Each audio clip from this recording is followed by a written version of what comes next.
Guys and welcome back to my channel. इस FF का नाम 100 इयर्स ऑफ हेट है और इसकी हैप्पी एंडिंग है। और अब हम कहानी स्टार्ट करते हैं।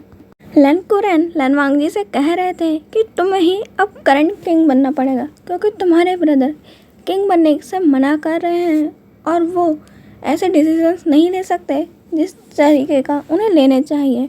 वो बहुत काइंड हार्टेड है और ये काइंडनेस किंग को शोभा नहीं देती। किंग को काइंड होना चाहिए पर ज़रूरत पड़ने पे वो अपनी भी बलि दे दे और उसे बिल्कुल भी रिग्रेट ना हो। इस तरीके का हार्ट तुम्हारे पास है क्योंकि तुम अपनी कंट्री को बचाने के लिए कुछ भी कर सकते हो और हमें ऐसा ही किंग चाहिए। तुम्हारे ब्रदर बहुत काइंड हार्टेड है, वो खुद को मिटा देंगे पर किसी का भी सेक्रीफाइस नहीं लेंगे। लन वांगजी कहता है तो अंकल आप क्यों नहीं किंग बन जाते, इससे पहले भी तो आप ही पूरी कंट्री को रूल कर रहे थे। लन वांगजी के अंकल उसे कहते हैं कि मैं भले लीड कर रहा था पर अब मेरी एज हो चुकी है और तुम दोनों भाइयों में से लन सिचेन ने मना कर दिया है तो अब तुम्हें किंग बनना पड़ेगा वांगजी।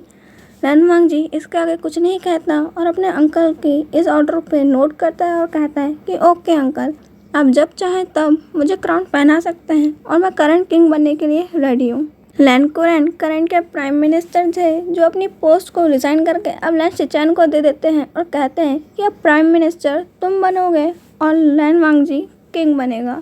लन सिचेन लन वांगजी के पास जाते हैं और उसे कहते हैं कि मुझे माफ़ करना मेरे भाई, तुम्हें मेरे कारण किंग बनना पड़ रहा है जो तुम्हें बिल्कुल पसंद नहीं था।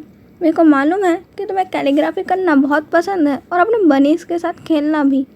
पर लन वांगजी जैसे ही पीछे मुड़ता है तो लन सिचेन देखते हैं कि लन वांगजी ने उन्हीं बनीज को अपनी स्वॉर्ड से किल कर दिया है। लन सिचेन ये देख के लन वांगजी से पूछते हैं कि उसने ये सब क्यों किया, उसने अपने ही उन बनीज को क्यों मारा जिन्हें वो सबसे ज़्यादा प्यार करता था। लन वांगजी कहता है कि उसे सेक्रीफाइस करना सीखना होगा जिसे वो सबसे ज़्यादा प्यार करता है। वो जानता है कि वो कभी ना कभी उसे छोड़ के चली जाएगी, इससे अच्छा वो उसे छोड़ के जाए, उससे पहले ही वो उसे मार डालेगा। लन वांगजी को एक सर्वेंट आकर कहता है कि उसको इम्पीरियल कोर्ट में बुलाया गया है कि किंग से उन्हें कुछ डिस्कस करना है। लन वांगजी कोर्ट में जाता है और पूछता है कि क्या प्रॉब्लम है। तभी लन वांगजी के सामने एक पर्सन को नील डाउन करके रखा गया हुआ था और लन वांगजी पूछता है कि ये पर्सन कौन है और उस पर्सन का सर नीचे झुका हुआ था और उसके पूरे बाल उसके फेस के सामने थे। लन वांगजी उसका फेस नहीं देख पा रहा था। तभी वहाँ से एक गार्ड कहता है कि किंग इसने क्वींस के ऑर्डर को डिसओबे किया है और क्वीन ने जब इसे पनिशमेंट देनी चाही तो वहाँ से भाग गया और इसने क्वीन को उनके पॉन्ड में धक्का भी दिया था जिसके कारण क्वीन की जान जा सकती थी।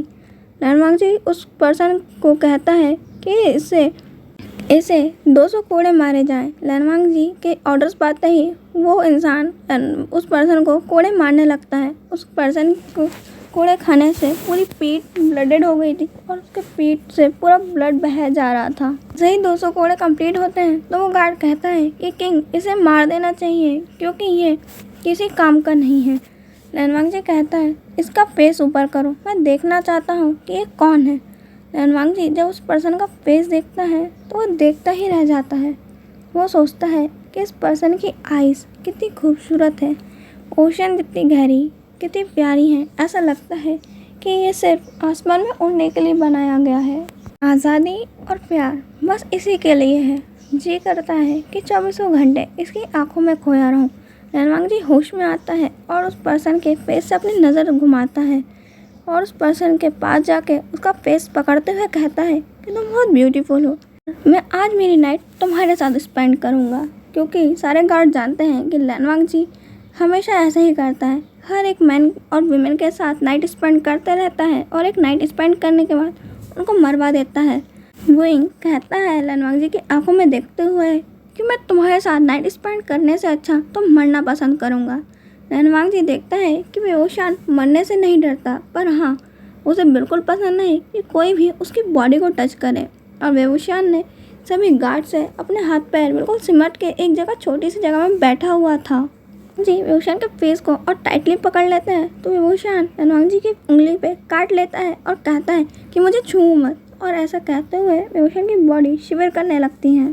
गार्ड्स अपनी तलवारें निकाल लेते हैं और कहते हैं कि तुम्हारी हिम्मत कैसे हुई किंग के साथ ऐसा बिहेव करने की, तुम्हें तो मरना पड़ेगा। ऐसा कहते हुए वो गार्ड्स वेवूशान की गर्दन काटने ही वाला था पर लैनवांग जी कहता है कि नहीं, पहले मैं इसके साथ एक नाइट स्पेंड करूँगा, उसके बाद मैं इसे अपने हाथों से मारूँगा।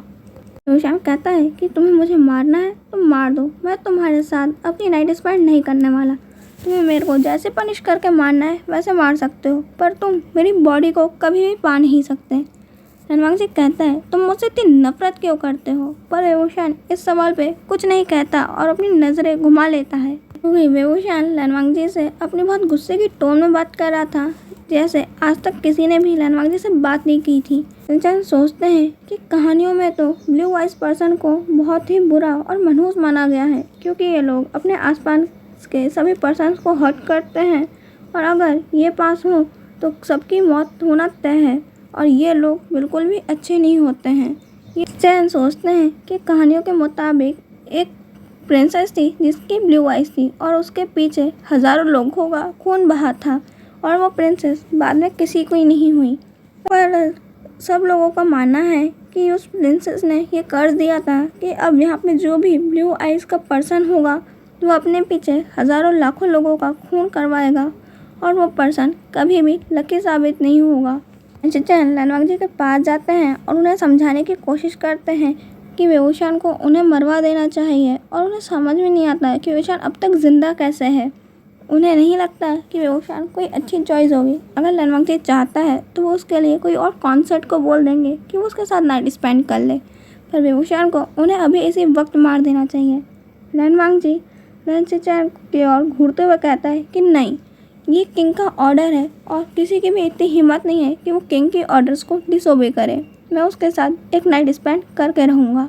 वेवशान ये सुन के एक क्रैक स्माइल देता है और इतने में वेवशान के मुंह से ब्लड निकलता है और वेवशान वहाँ बेहोश हो जाता है। लैनवांग जी को समझ नहीं आता कि ये क्या हुआ।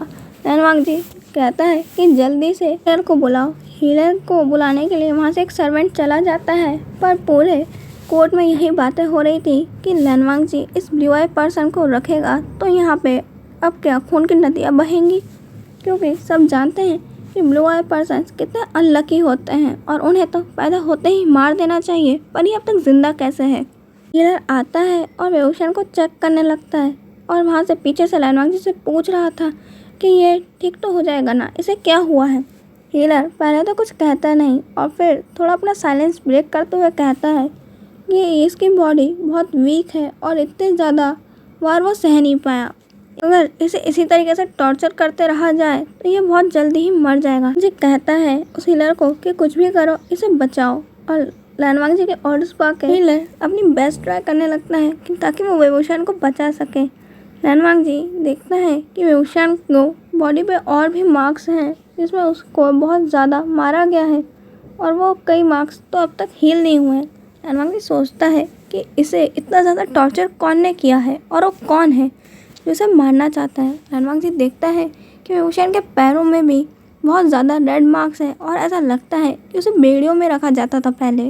वो हीलर लैनवांग जी को कहता है कि किंग हमें इसे मेडिसिनल हर्बल बाथ देना पड़ेगा। लैनवांग जी कहता है ठीक है, तुम जो करना है तुम वो करो। कहते हुए लैनवांग जी वहाँ से चला जाता है और अपने एक पर्सनल गार्ड को कहता है कि तुम पता करो कि इसकी फैमिली कौन है और ये कहाँ से आया है। 2 दिन तक वेवशान को होश नहीं आता और लैनवांग जी रोज़ हीलर से पता करने आता है कि वेवशान की कंडीशन कैसे है।